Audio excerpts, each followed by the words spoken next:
Welcome to Comcast Newsmakers. I'm Ken Ackerman. We're at the Pearson Air Museum in Vancouver, Washington. So glad you're with us. You know, following the mall shooting in Clackamas and Sandy Hook, gun issues have been on the table and in the forefront of the news. We're welcoming Andy Hamilton. He's the police chief in Kelso to get his perspective on what's going on. Thanks so much for being with us. Some sheriffs, some police chiefs are calling out their citizens and telling them to arm themselves. Are you going this far?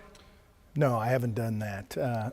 You know, I believe it's everyone's right to have a gun as long as they do it legally, and as long as they have the ability to properly store the weapon and follow some of the safety rules. As long as they can legally obtain one, I think that's their choice. In Washington, you don't have to know the safety rules. You just have to have a background check, right? Pretty much so, yes. Oregon has a little bit of a background, or a little bit of a class that they give for it. In the state of Washington, you have to pass a background check, and then you're issued a concealed weapons permit. And what do you think about automatic weapons? Well, there's a purpose for them. Most of the laws right now have a regulation that limits the amount of clips that you can have.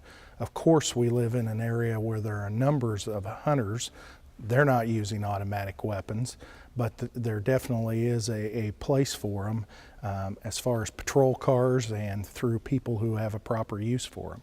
What would be a proper use for a citizen to have an automatic weapon? I don't know of one other than target practice. I mean, that's about the only thing I can come up with. You know, in Kelso, you have what's called Citizens Academy. What is that? The Citizens Academy is basically a mini police academy for people in the community, people who live and work in Cowlitz County. And what we do is we take them through about a 10-week class showing them how law enforcement works in their county. They have a little bit of state law enforcement. They have a little bit of federal law enforcement when we cross over into that, and we touch upon pretty much everything that we do in Cowlitz County in law enforcement. But you're not teaching them to enable themselves to act as an officer. You're just showing them and being transparent about what your job is. Yeah, that's true. We're just trying to give them more information so they know about some of the boundaries that we have and some of the physical constraints we have and legal constraints. I mean, it's very easy for someone to call and say, there's a drug house across the street from me, and to say, I want it stopped tomorrow. But according to the legislature, there are certain steps that we have to go through before we can deem that a drug house, before we can make arrests, before we can search that. And during this class, they learn all those different aspects. And after they go through a 10-week course, do you find many of them become volunteers? Some of them do. We have people from all walks of life who went through the Citizens Academy.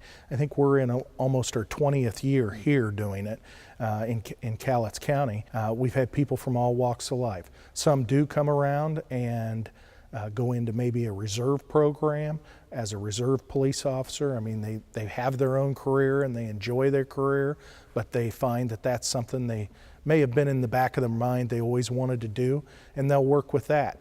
Some of them work with one of our other fundraising type events or community events. Shop with a Cop. Shop with a Cop is a good example, where we take underprivileged children and you know, we go to the schools, the people, the school counselors who know who's hurting, right, and we get the proper people and get help to them. Some good stuff. Andy Hamilton, thank you very much, Chief Kelso, Washington. We appreciate you being here, and thank you for being on Comcast Newsmakers. Make it a great day.